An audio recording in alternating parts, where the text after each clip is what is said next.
चलो मैं तुम्हें तुम्हारे कमरे में ले चलूं। नहीं, नहीं जाना मुझे। लेकिन दानिया तुम्हारे लिए फिक्रमंद होगी। मुझे उनके पास नहीं जाना, बल्कि इस सोई हुई परी के साथ रहना है। तो आज रात मैं तुम दोनों को एक कहानी सुनाऊंगा, ठीक है? सुनाए।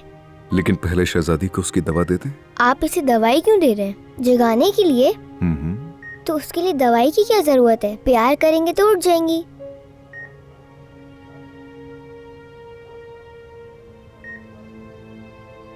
काश जो तुम कह रही हो इतना आसान होता। काश मेरे बोसे से ये जाग जाए। काश ऐसा हो पाता।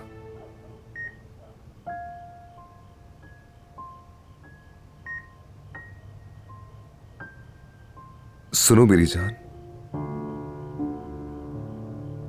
आज हमारे कमरे में एक मेहमान आया है।